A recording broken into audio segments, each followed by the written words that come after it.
Shall Win was favourite for such a long time after the Lightning. Probably not now. Private Eye from an inside draw has already been down the straight here when he got to an Everest by winning the Gilgai, and In Secret won the Cornwall Star. Just three of the absolute stars in what is a cracking renewal of the Newmarket. It's going to be good. I can't wait, Bruce. So 150 years old, but Katie, the next race here is actually older. Yeah. 154th running of the Sires Produce Stakes. And for many years, this was the race that all Victorian trainers and Australian trainers wanted to win. But before a Golden Slipper in 1957, before a Blue Diamond in 1971. So Roy Higgins and Tommy Smith and the Tullocks and Vanes of this world. We just saw Imogil, who was an incredible 2-year-old and 3-year-old, in his Street Cafe. And 6 months later, he's running second at Red Anchor Street Cafe in a WS Cox Plate. So why isn't it a Group 1 anymore? Well, it lost its status. Probably I think the Golden Slipper, because and the introduction of the Blue Diamond, and horses went from a Blue Diamond. They couldn't go to a 1400 here and then go back to a 1200. Right. So all of that changed everything. But if you look at the top trainers that have won this race and jockeys, it's a veritable who's who of Australian racing. It was the race that they really did earmark. The McAvoys, Bruce and Tony, won the very last Group 1 edition of this race with barely a moment back in 04. Yeah, it's a decade ago, Richo, isn't it? So 2004. Tulloch, Vane, Winona Girl, Storm Queen, Highcast, all stars, and a couple of those out-and-out champions. Caitlin? Katie? Yes, I'm with the favourite, Bruce, V8. I think this colt looks pretty special, but the filly, Debonenko, can run a cheeky race as well. Well, I'm a bit with Lizzie. I'm with V8. But I think Porta Rosa's the best roughie in the race. I'll give her a really good chance here. So it's got such a history. 154th running. It was a race that all... Richo, I remember Testarossa. That was the race that they wanted to win more than any other, didn't they? This one.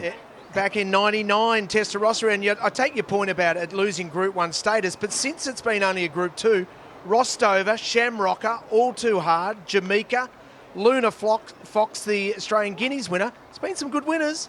Pretty good, isn't it? Here we go. Here's Matty Hill's call of the time-honoured Sires Produce. Going to complete it. Scanbari is about to join them with Geordie Childs and Dubonenko, who was such an eye-catcher in the Blue Diamond.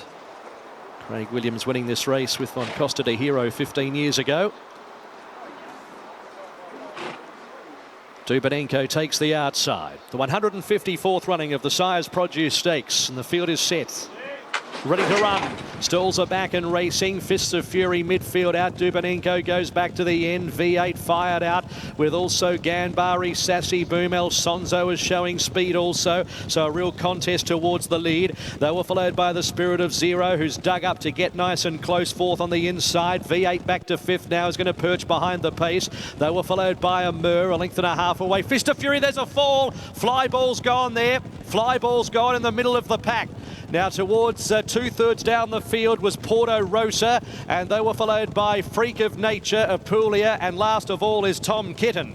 Coming up towards the home corner as they reach the 650. Ganbari in front of Sassy Boom. They slacken the tempo. The Spirit of Zero, then El Sonzo in fourth. Amur is fifth out, 3 wide. V8 perch behind them from Porto Rosa, Freak of Nature, Apulia well back, Fist of Fury, and also Tom Kitten. There's another one down that was brought down. We'll get back to it later in the straight. 400 metres to go. Sassy Boom, El Sonzo move up and take the lead with a Mur. V8's trying to extricate off their back, about to do that from Fists of Fury. It's a Mur on the outside taking the lead. V8 gets out and Apulia down the outside. V8 lets down. 100 metres to go. Takes the lead. Surges clear. 2 lengths Apulia. V8, what a nice winner. V8 wins for Apulia, a Mur, Fists of Fury. Tom Kitten in 5th place. They were followed next in the field by Freak of Nature. And then came Ganbari, El Sonzo, the Spirit of Zero. Well back Porto Rosa, Sassy Boom, and 2 riderless horses coming down the straight. They are numbers 10 and 11. Fly Ball, who fell, and obviously Dubonenko has been brought down in that. So Craig Williams and Jamie Carr, the 2 jockeys that have fallen. So we'll be on to that straight away and let you know. So 2 absolute key jockeys. We'll find out. James Cummings not far away. We're all wanting to know whether those 2 champions are on their feet. This horse was so impressive today. We saw one earlier today, What You Need, Untapped. This one's a year younger. When he got clear, he really showed the signs of an outstanding racer. how big this is for the stable, but also for Grunt the sire. Yeah, it's huge. I just love the way that he relaxed too. Second start in a race with the winkers on. Just so professional, the way that he rounded them all up and just ran away with it. It's just a really, really on the up horse, as you say, Bruce. I think there's big things in store, and very much, I'd imagine, a very excited Kelvin McAvoy. He's an exciting prospect. Yeah, Caitlin, he really is. Firstly, hopefully everything's okay with those couple of riders, but gee, that was exciting. We thought he'd be quite forward in the run, and Damien, just class. He came back. He was just on the bridle, but he relaxed enough and showed a great turn of foot. And interesting that you put the winkers on today as well. So is he a laid-back horse at home? He's just a little bit wayward in his track work, and in his trial the other day, he just wanted to hang a little bit, so it turned out to be the right move, thankfully, and really exciting for the ownership group. He's an exciting colt. So what are you thinking, Calvin? Is there another run in him? Does he go to Sydney for a size? Bruce, I think there's a lot of improvement in him, to be honest. He was 5.5 weeks into today, and yeah, 3 weeks up to Sydney at Royal Randwick, $1 million Group 1. Might be the making of him, and you know, he's got decent pedigree too, I might say. Well, your father won this race when it was last a Group 1 with Belly a Moment. Well done, mate. It's a terrific result. Well done. Thank you. Well done to them. So the big news here, of course, Lizzie, I mean, that and Richo, the horse was so eye-catching, but Jameka, so James Cummings is just behind me, and the first thing he wanted to know was, is Jamie on her feet? Of course, she's riding Iron Secret, and is Craig all right as well? So we'll be chasing all of that. Let's go back, I guess, to V8, Richo. Stunning.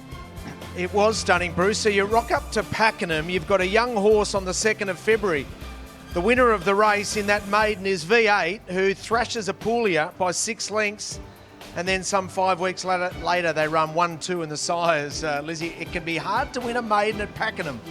It really can be hard to win a maiden at Pakenham.